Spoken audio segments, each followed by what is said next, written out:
Hi எல்லாருக்கும் வணக்கம். Welcome to Rama's golden diary.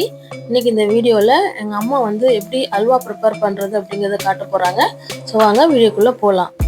Halwa செய்யறதுக்கு முதல் நாளே வந்து ஒரு 2 கிலோ கோதுமையை ஊற வச்சு அடுத்த நாள் காலையில் அதை நல்லா அரைச்சி பாலை புழிஞ்சு எடுத்து வச்சாச்சு.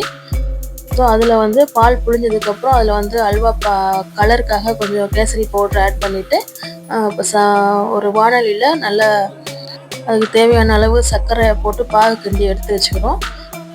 பாகு லைட்டாக காய்ச்சினா போதும். காய்ச்சிட்டு அதுக்கப்புறம் இப்போ அதில் வந்து நம்ம கோதுமை பால் புழிஞ்சு வச்சுருக்கோம் இல்லையா, அதை எடுத்து வந்து அதில் ஊற்றி அப்படியே கொஞ்சம் கொஞ்சமாக கிண்டி இறக்க வேண்டியதுதான்.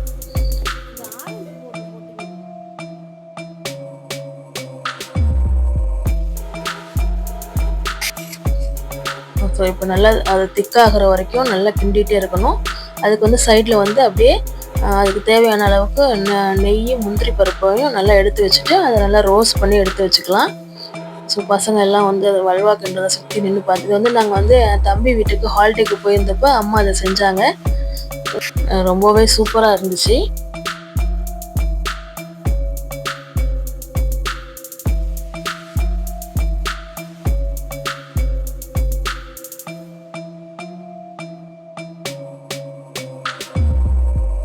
ஆயிடுச்சு. இதில் வந்து முந்திரி பருப்பு எல்லாம் தாளித்து அதில் கொட்டியாச்சு, நெய்யும் நிறையா ஊற்றியாச்சு. ஸோ இப்போ ஃபுல்லாக ரெடி ஆகிடுச்சு. இப்போ வந்து இது ஒரு பிளேட்டுக்கு ட்ரான்ஸ்ஃபர் பண்ணிக்கலாம். இப்போ அல்வாவை வந்து நல்லா ஒரு பெரிய தாம்பாளத்தில் நல்லா கொட்டி அதை ஃபுல்லாக நல்லா ஸ்ப்ரெட் பண்ணி எடுத்துக்கிறாங்க. ஸ்ப்ரெட் பண்ணிவிட்டு தோசை திருப்பியை வச்சு அப்படியே ஸ்கொயராக கட் பண்ணி எடுத்தோம் அப்படின்னா நல்லா அழகான டேஸ்டியான ஹல்வா சாப்பிடவும் ரொம்ப ஸ்வீட்டாக டேஸ்டியாக எம்மியாக இருந்துச்சு. ஸோ நெய்யெலாம் நிறைய ஊற்றிருந்தாங்க. ரொம்பவே சூப்பராக இருந்துச்சு.